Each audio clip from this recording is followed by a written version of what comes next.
Salam, perkenalkan nama saya Emelita MBGSE, mahasiswa PPG dalam jabatan kategori 2 tahun 2023.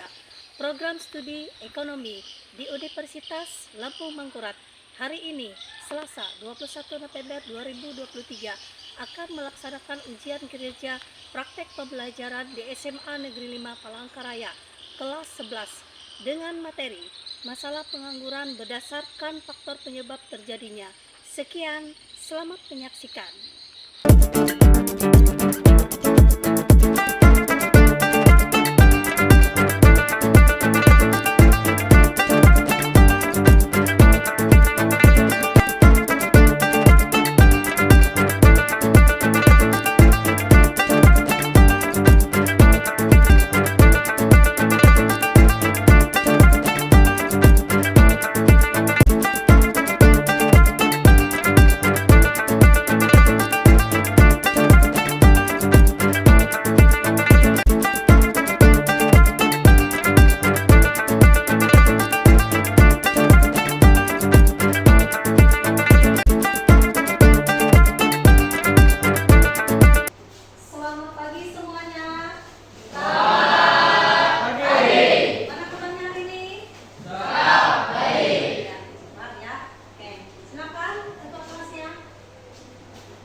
Bapak, kelas 11 sampai 1 jam mengikuti pelajaran. Laksanakan.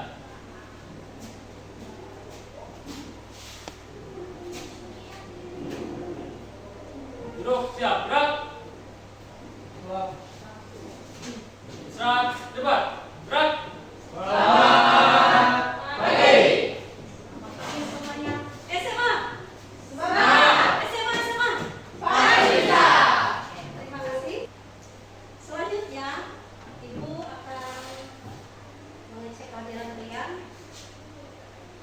Absen dulu ya. Apakah semuanya hadir? Ya, hadir. Ya. Makasih ya. Sebelum kita memulai materi pembelajaran kita pada hari ini, kita seperti biasanya kita akan melakukan pembiasaan dengan menyanyikan lagu nasional, ya, yaitu lagu Garuda Pancasila. Siap semuanya? Siap.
Sebelum kita memulai pembelajaran kita pada hari ini, Ibu mau melihat dulu keaktifan kalian. Bagaimana kondisinya, fisiknya pada hari ini? Apakah sehat? Ya, sehat. Oke. Di sini Ibu lumayan senang melihat kalian karena semua siswa-siswi Ibu dalam keadaan sehat. Ya. Untuk pakaiannya sudah dirapatkan semua? Sudah? Sudah. Oke. Siap mengikuti pembelajaran kita pada hari ini? Ya. Pastikan kalian, semoga pada pembelajaran kalian pada hari ini bisa berjalan ya dan mengikutinya dengan baik ya. Itu. Kemudian selanjutnya Ibu akan memberi suatu persepsi, nanyakan mengapa kalian itu perlu untuk bersekolah? Nama saya Kevin Lorenzo Putrabianti. Saya dari kelas 9 Jadi, seperti dari pertanyaan, kenapa sih sekolah itu penting? Jadi, tujuan bersekolah kita sudah pasti tahu itu mencari ilmu dan menimba ilmu sebagai banyaknya, juga mencari pengetahuan. Nah, tidak hanya di rumah ataupun di kegiatan lainnya. Jadi di sekolah itu bisa kita mendapatkan banyak ilmu. Contohnya teman-teman yang awalnya jadi tahu ilmu sosial, jadi tahu itu karena bersekolah. Kemudian yang kedua itu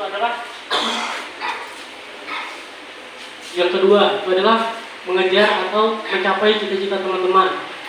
Pertama nih yang sudah mulai mendekati kelas 12. Mungkin teman-teman berpikir seperti ini, saya selanjut lulus SMA mau lanjut kemana nih? Atau ingin bekerja. Jadi mungkin menurut saya begitu, Bu. Iya. Terima kasih. Mengenai ketenagakerjaan, ya, di sini terkait dengan bagian-bagian dari ketenagakerjaan yaitu pengangguran. Tentunya kita, ya, sebagai manusia, ya, yang bisa berpikir, tentunya nanti setelah saya lulus ini, ya, tidak ada satupun yang tidak ingin bekerja. Kalau kita menganggur, ya, pertama adalah kita tidak akan bisa mendapatkan yang kita mau. Misalnya, kalau kita mau berbelanja, kan perlu pakai uang. Kalau kita menganggur, otomatis kan kita tidak bisa mendapatkan uang, ya kan? Intinya seperti ini. Kalau kita ingin mendapatkan sesuatu, kita harus bekerja. Apabila kita menganggur, otomatis kita tidak bisa mendapatkan apa yang kita mau, ya kan? Seperti itu salah satunya. Oke?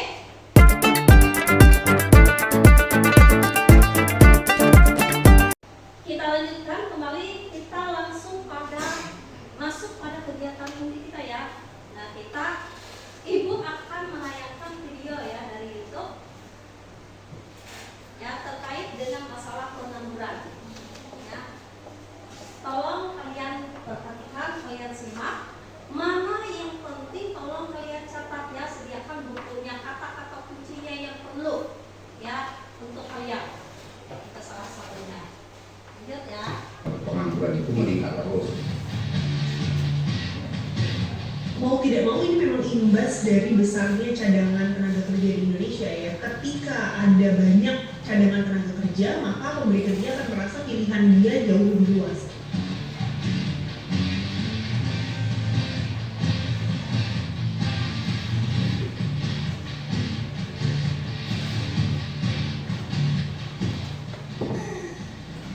Nah, apa yang muka lu? Kosong amat kayaknya.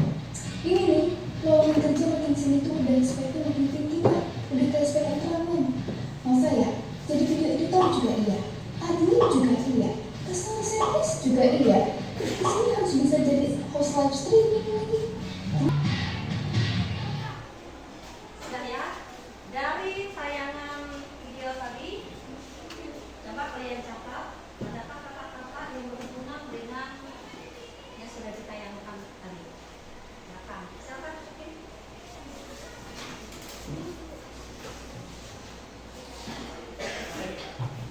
Ya, silakan di situ aja.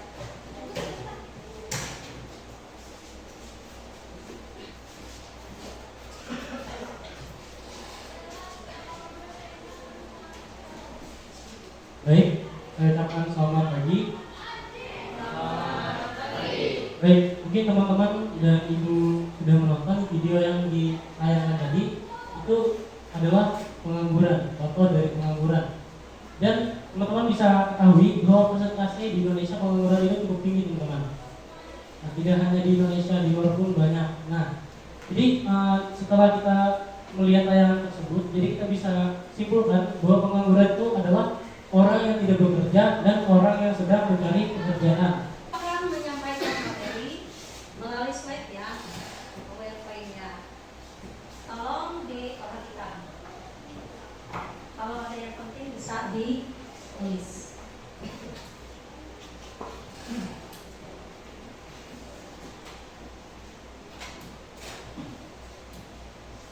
Yang pertama adalah mengenai peta konsep ketenagakerjaan, di mana di dalam ketenagakerjaan ada 6 poin.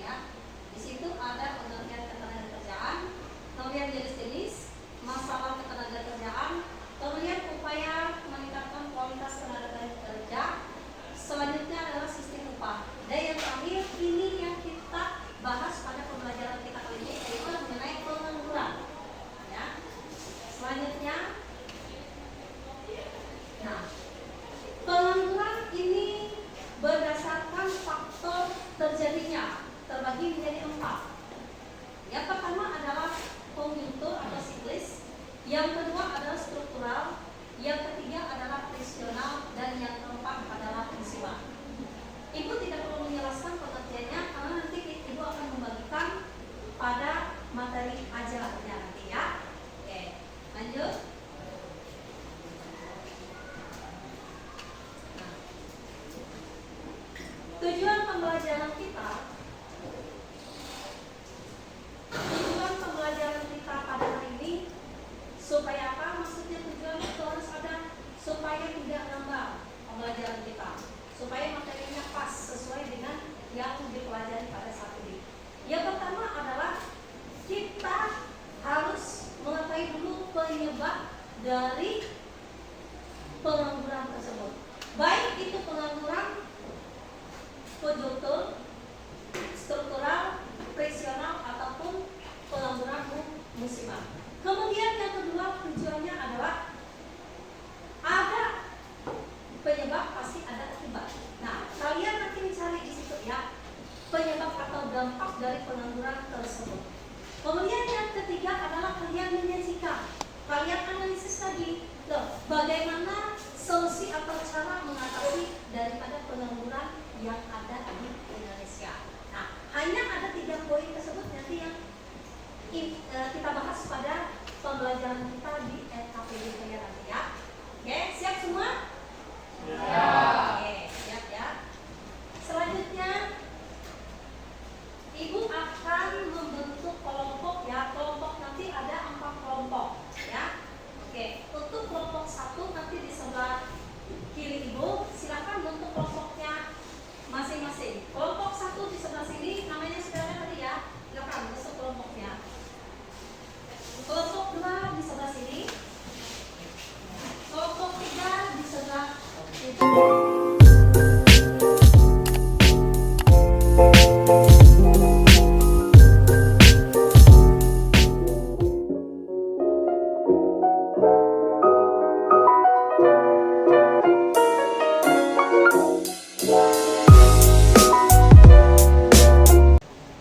Silakan kalian mengerjakan di RKPD-nya. Ibu kasih waktu kurang lebih 30 menit untuk mengerjakan. Ya, silakan.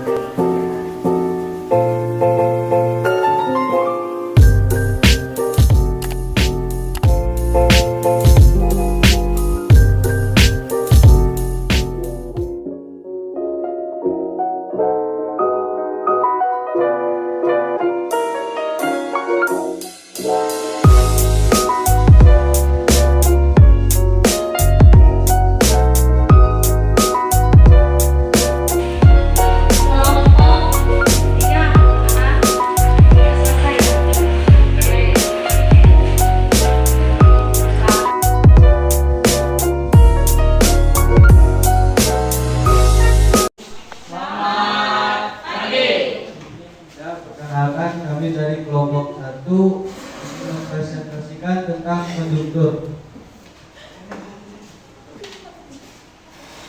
Pengangguran konjungtur. Yang pertama itu ada penyebab.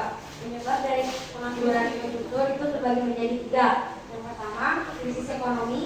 Yang kedua, inflasi atau kebijakan pemerintahan. Yang ketiga, resesi.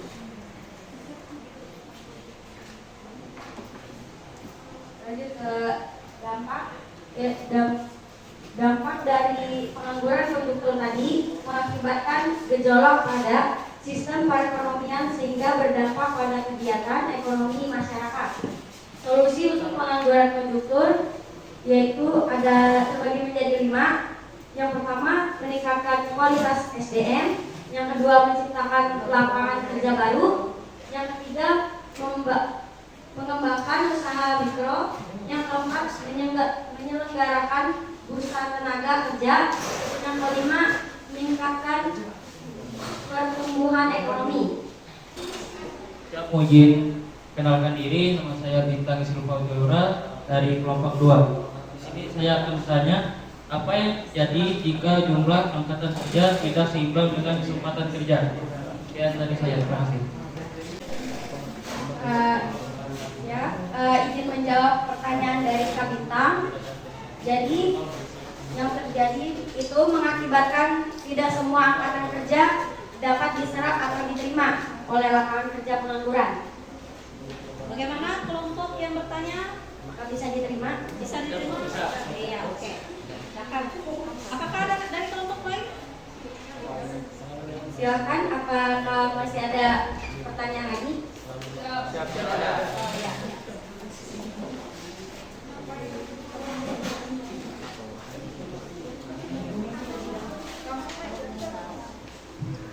Ya, kesimpulan dari pengangguran konjungtur. Jadi pengangguran konjungtur merupakan seseorang yang kehilangan pekerjaannya tanpa berasal terjadinya penurunan atau pelemahan perekonomian di suatu negara saat perekonomian mengalami sebuah masa kemunduran atau kehancuran. Kegiatan jual beli pada warga mengalami penurunan yang mengakibatkan poli perusahaan mengalami kerugian sebab barang atau produk menumpuk pada gudang. Itu saja dari presentasi kami hari ini. Mohon maaf jika ada salah kata. Kami tutup presentasinya. Sekian dan terima kasih. Selamat pagi.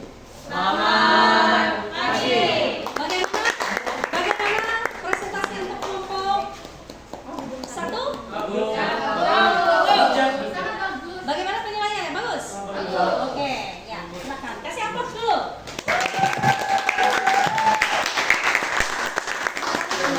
Bisa dipanggil Kevin. Nama saya Bintang Silva Priura. Nama saya Jessica Melia. Nama saya Lara Heputra. Oke, jadi sebelum perkenalan, mungkin saya sedikit menjelaskan materi. Jadi saya ulangi, pengangguran struktural yang terjadi karena terdapat perubahan struktur kehidupan masyarakat. Contohnya itu seperti agraris menjadi industri. Langsung masuk. Jadi penyebab dari pengangguran struktural yaitu pencari kerja tidak mampu memenuhi pernyataan yang ditentukan oleh pembuka lapangan kerja. Pindahkan tenaga kerja ke tempat yang membutuhkan. Yang ketiga, itu meningkatkan kualitas tenaga kerja. Yang keempat, yaitu meningkatkan industri pada kerja. Mungkin sekian dari kami. Mungkin ada pertanyaan yang teman-teman berikan, silakan. Ya, silakan. Kalau ada pertanyaan untuk kelompok 2, silakan. Ya, perkenalkan saya dari kelompok 3 izin bertanya. Coba jelaskan apa yang dimaksud meningkatkan mobilitas tenaga kerja. Silakan. Iya, terima kasih. Saya akan menjawab pertanyaan dari Gregorius Rado. Mobilitas pekerjaan merupakan suatu bentuk perpindahan hak fisik atau tenaga kerja dan merupakan bagian integral atau yang utuh dari proses pembangunan secara menyeluruh. Apakah bisa diterima? Gimana? bisa. Kelompok yang bertanya bisa diterima? Siap, bisa. Terima kasih. Diri sendiri tapi pada orang lain juga. Jadi solusinya bisa dilihat. Mungkin teman-teman belajar bahwa pengangguran itu tidak enak dan tidak baik. Oke. Mungkin sekian dari kelompok kami. Ada gula, ada semut. Thank you very much. Sebelumnya, bagaimana penilaian kalian terhadap presentasi mereka? Baik, oke, ya, kita kasih aplaus dulu untuk kelompok 2. Silakan kembali ke tempatnya. Terima kasih. Selamat pagi. Saya di sini ingin mempresentasikan tentang pengangguran friksional. Sebelumnya perkenalkan, nama saya Abdul Rasid. Nama saya Ardian Musion. Nama saya Gregorius Rado. Ya, langsung saja. Jadi pengangguran friksional itu adalah pengangguran yang kesulitan itu mencari informasi tentang suatu pekerjaan. Jadi seperti yang di penyebab ini, kesulitan temporer dalam mempertanyakan pemberi kerja dan pencari kerja. Dampaknya 1, produktivitas produk bisa menurun. 2, kerugian ekonomi tidak bisa dihindari. Dan solusinya 1, mendapatkan informasi lowongan kesulitan mendapatkan informasi lowongan pekerjaan. 2. Meningkatkan skill. 3. Fleksibilitas pekerjaan. 4. Update perkembangan teknologi. 5. Menghindari prasangka terhadap pekerjaan dan pekerja. Ya, jika ada yang ingin bertanya, silakan. Silakan. Kelompok lain. Silakan. Mic ya. Ya, mohon izin. Perkenalkan, nama saya Radhika Cintania Sandi. Saya berasal dari kelompok 4. Saya ingin bertanya, coba jelaskan maksud dari menurunnya produktivitas tenaga kerja dalam pengangguran friksional. Terima kasih. Akan menjawab pertanyaan dari kelompok 4 tadi. Maksudnya adalah upah yang diberikan tidak sesuai jam kerja yang berlebihan, beban, atau tugas kerja yang terlalu berat serta lingkungan kerja yang tidak nyaman. Ya, dan terima kasih. Bagaimana? Kesimpulannya adalah pengangguran friksional adalah jenis pengangguran yang terjadi karena kesulitan sementara untuk memperoleh. Terima kasih. Iya. Bagaimana? Bagaimana presentasi untuk kelompok ketiga? Siap. Bagus. Silakan kembali ke tempat. Terima kasih kesiapan dulu. Baik, langsung saja masuk dalam materi. Materi kami adalah pengangguran musiman. Di sini kami mengutip ada 4 poin pengangguran musiman. Yang pertama pengertian, yang kedua penyebab, yang ketiga dampak, dan yang keempat solusi. Baik, langsung saja masuk dalam pengertian. Pengertian pengangguran musiman. Pengangguran yang terjadi karena adanya perubahan musim yang mempengaruhi permintaan akan tenaga kerja di sektor-sektor tertentu. Yang kedua, penyebab pengangguran musiman, yaitu pergantian musim. Yang ketiga, dampak pengangguran musiman. Yang pertama, tingkat kemakmuran masyarakat tidak mencapai maksimum. Yang kedua, pendapatan nasional dari sektor pajak akan berkurang. Yang terakhir, yaitu solusi.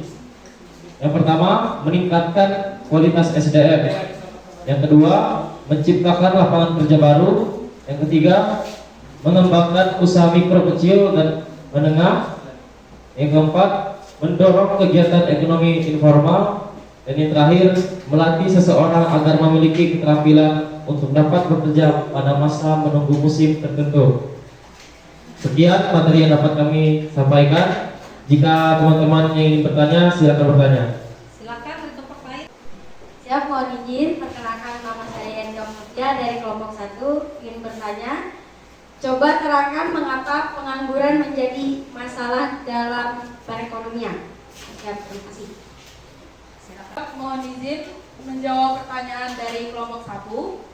Jadi pengangguran sering menjadi masalah dalam perekonomian karena dengan adanya pengangguran, produktivitas dan pendapatan masyarakat akan berkurang, sehingga dapat menyebabkan kemiskinan dan masalah sosial lainnya seperti kriminalitas, ketimpangan sosial, dan lain-lain.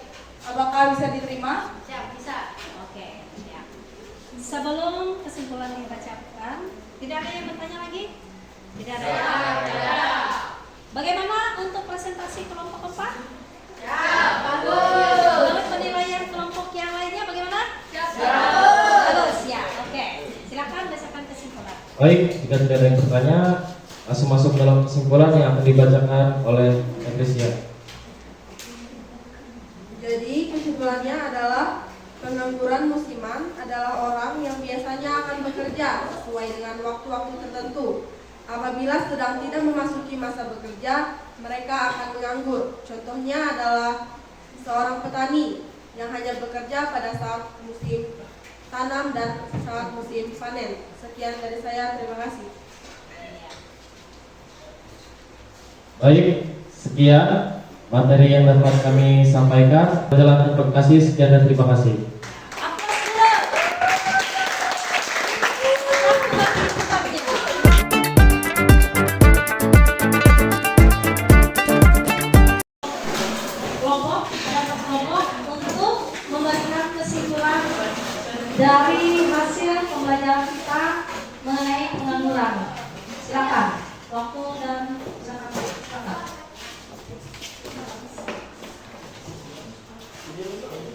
saya ucapkan selamat siang. Baik, kesimpulan yang saya ambil dari pelajaran kita dari awal hingga akhir ini, yaitu ada 4 yang saya kutip. Pertama, pengertian pengangguran. Yang kedua, jenis pengangguran. Yang ketiga, penyebab pengangguran. Yang keempat, dampak pengangguran. Dan yang terakhir, solusi dari pengangguran. Etika imperatif atau human dignity. Baik, di sini kalau dari sudut pandang saya, untuk mengatasi pengangguran sendiri yaitu dengan cara menuntut pendidikan. Itu adalah salah satu langkah awal untuk mencapai tujuan dan hidup kita, yaitu mencapai cita-cita yang ingin kita raih ke depannya. Kalau kata Kak Adi Nara, pendidikan itu perlu.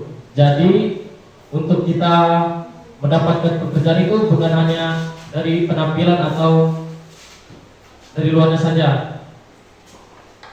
Memang penampilan itu perlu, tetapi harus berisi. Apa sih berisi? Yaitu otaknya. Jadi di sini saya akhiri dengan satu quotes. Selalulah merasa bodoh, karena itu akan membuat kita selalu ingin belajar. Selalulah merasa lapar, karena itu akan membuat kita selalu bekerja. Sekian dari saya, terima kasih. Hari ini pembelajarannya apakah menyenangkan atau tidak atau bagaimana? Menyenangkan. Dari segi apa? Segi belajar. Pembelajarannya. Kemudian yang lainnya dari segi apa? Kemudian ilmunya, Bu. Oke, dari ilmunya. Ya. Kemudian untuk selanjutnya untuk kegiatan kita minggu depan, tolong kalian pelajari bab yang keempat, ya. Sebelum kita supaya kalian bisa belajar dari sekarang, ya, dari sekarang untuk supaya minggu depan proses pembelajaran kita akan lebih baik lagi. Selanjutnya, sebelum kita mengakhiri pembelajaran kita, tidak lupa karena kita ini mempunyai kearifan lokal ya. Jadi kalian membawakan lagu Empat Pisang. Jadi ibu mohon semuanya bisa berdiri. Belum masa sedikit di hurung bari-bari, masa sedikit di hurung bari-bari, melepok melepok, rata kayu bengkok, bengkok dimakan api, apinya tersuruhkan, bengkok dimakan api, apinya tersuruhkan. Nyamala disutu, dikit di Jawa, nyamala disutu, dikit di Jawa.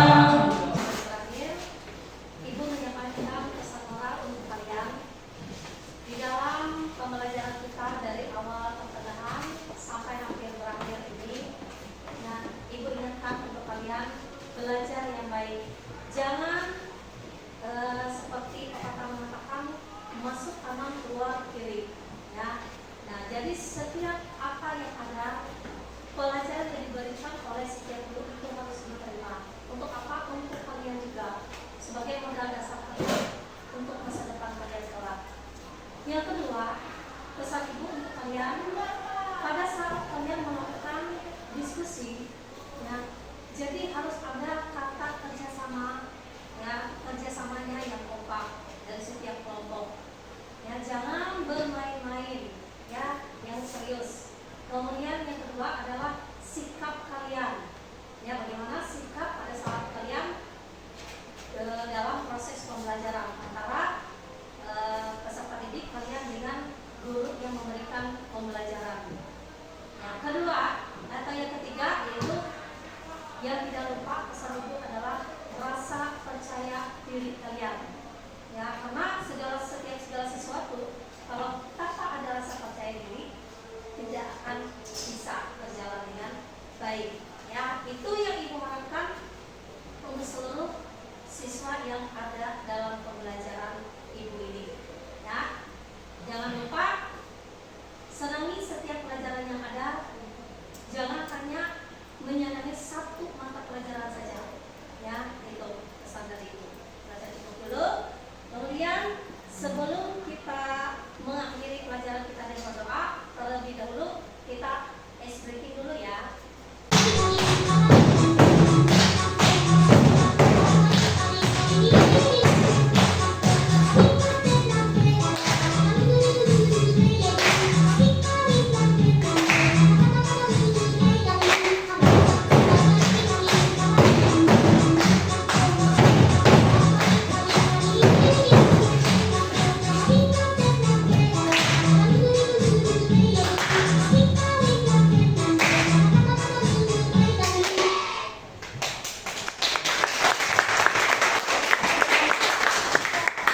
Selanjutnya kita bakal mengakhiri pembelajaran kita hari ini. Kita bakal silakan kertasnya.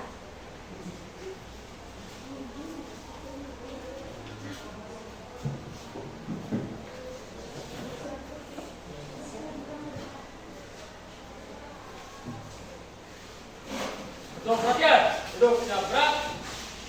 Mengakhiri kegiatan pagi hari ini. Marilah teman-teman kita berdoa untuk teman-teman kita masing-masing. Doa dimulai.